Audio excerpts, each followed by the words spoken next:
Before we get into the pedagogical concepts themselves, let me just introduce the person that's going to come bring her expertise to our discussion today. That is Dr. Karen Johnson. She's the Kirby Professor in Language Learning and Applied Linguistics in the Department of Applied Linguistics at Penn State. She's a dear colleague and friend. She was the lead author on the book that we three authored.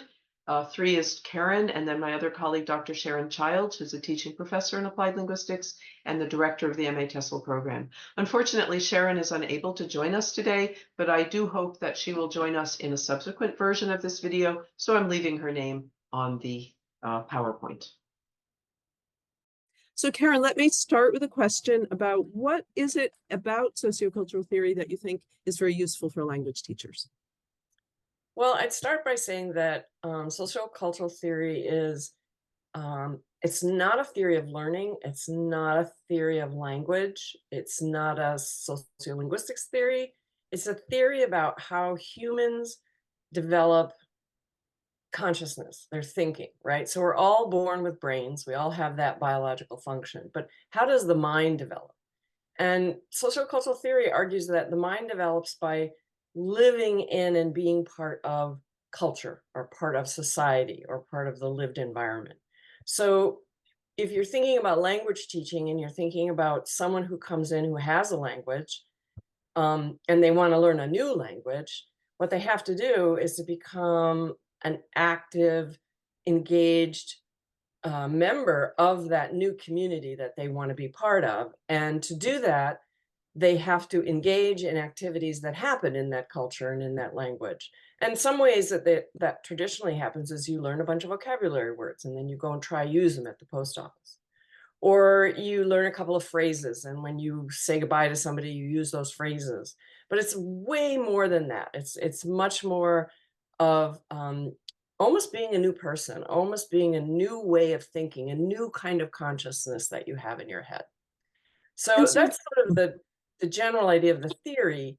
Mhm. But in working with teachers, I found that most of the teachers that I've worked with over the years have come in and they've been products of direct instruction, explicit studying of grammar, and tests. So they know the vocabulary, they know the grammar rules, they know certain features of the language, but they've never had an opportunity to really use it and to use it in any meaningful way. And so what they want from our teacher education program is not to repeat what they had. They don't want to be that kind of teacher. They want to be a different kind of teacher. They want to be the kind of teacher who gets people engaged and gets people excited and gets people doing things and talking about things and working with things and having conversations. But they don't know how to do that because no one ever did that to them.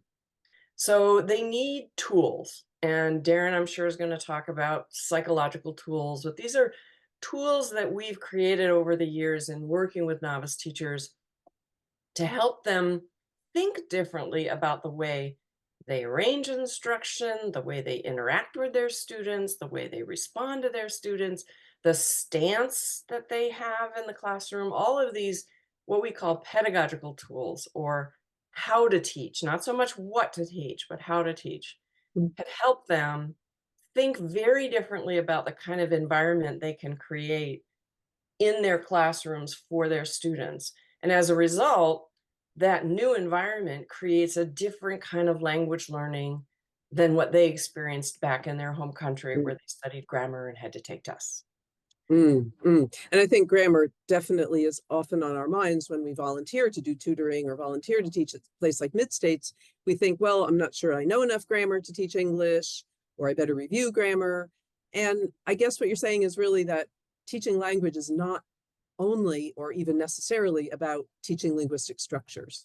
Right, right. In fact, linguistic structures are super important, but the problem with them is that they're not consistent. Like, we change things around with grammar all the time. And so we do have these general rules that we can follow, and you'll find those in any grammar book. Mm. But when we speak, when we engage with people, when we ask questions, when we argue with people, when we have lively conversations, we break those rules all the time. So grammar can't the grammar doesn't drive using the language. It's engaging with other humans and Mm, engaging in talk and interaction and learning different things about the language. And one of the things that sociocultural theory argues is that words don't have stable meanings. So this is an example I use with my teachers all the time. Um, I'll um, I'll show them this, which is a pencil. If you can't see it, I'll show them this pencil. I'll say, "What is it?" "Well, it's a pencil." "All right. Is it always a pencil?" "Yeah, it's a pencil. We write with a pencil, right?" But I say, "Well, what if I took my hair and I put it up in a bun and I put this pencil through and it held my hair? Is it still a pencil?" "Well, yeah, it's a pencil, but it's not being used as a pencil, right? It's being used as something else." So even word meaning can be very different in human language. And oftentimes grammar, textbooks, vocabulary lists don't really recognize that variability, that creativity that we can bring into language learning, and getting students to think about words as not having singular meanings. They know that from their L1, or if they're mm. multilingual, they know that the words in their language have multiple meanings. But they somehow, when they come to learn a second language, they don't realize there's multiple meanings for the words that they're learning, and there's multiple ways of using those words. So that's another thing that I think a sociocultural perspective brings to how we think about language in a language classroom. And I'd like to ask you to talk a little bit specifically for the audience today about how a novice teacher, perhaps somebody who's not done teacher education course, doesn't have a master's in TESOL, maybe has never taught before, um, how how are these pedagogical ideas of interaction and getting students to engage, what we've listed as 10 pedagogical concepts? Could you talk a little bit about that umbrella concept of teaching off your students and not at them? Because I know that's really the kind of core of your teacher education philosophy, in a sense, if I can Sure, put it sure. that way. So it's a simple little phrase that just changes one preposition, right? Teach off your students, not at them. So you can think of the gesture I just used. If you're teaching at your students, you're being very teacher fronted. You're telling them what they need to know. You're lecturing to them. They're sitting there passively paying attention. Of course, you can learn things like that. Learning Mm, language like that can be less than appealing. To teach off your students, you have to get them to say something first because you don't know what's in their head, right? So you have to get them to tell you what they're thinking about something. Could be about the weather. It could be about something they ate today. It could be about some grammar thing you have in your book. It could be about anything. But once they tell you something, once they speak or write, then they've opened up the language for social interaction, for you to take what they give you and do something with it. mm, And so if you teach off your students, you have to first create some kind of activity or instance or reason for them to tell you something about something. And once you know how they're thinking, then you try to relate it to what it is you're trying to teach. So it's really using the students as a way to figure out what's in their head and how are they understanding this language. And then how can I link what they're telling me or what they're saying or how they're understanding it to what I'm trying to teach them. mm, So mm, it really shifts the orientation of the teacher instead of me telling you and talking at you, and I keep using that gesture. mm, mm, I'm letting you give me things, and then once I have them, I'm linking them to what I'm trying to teach you. So in that sense, it's an instructional, what we call an instructional stance. It's the orientation you take towards what you're doing with your students. And from a sociocultural perspective, that connects the cognitive with mhm, the social. And mhm. that's really the core of the theory. But would some teachers feel that you're just responding to the students and you don't need to bring in a plan, or you don't need to bring in what you already know? No, no. In fact, Vygotsky would argue that learning in school, so he talked about two kinds of learning. There's the learning in the everyday world, right? So we're born and we're around our caretakers and our family and friends and schooling and all of that we sort of learn in the everyday world. But when you go to school or you go to language class, what Mm, Vygotsky argued is that you should have artificial learning. You're not in the post office. You're not in the train station.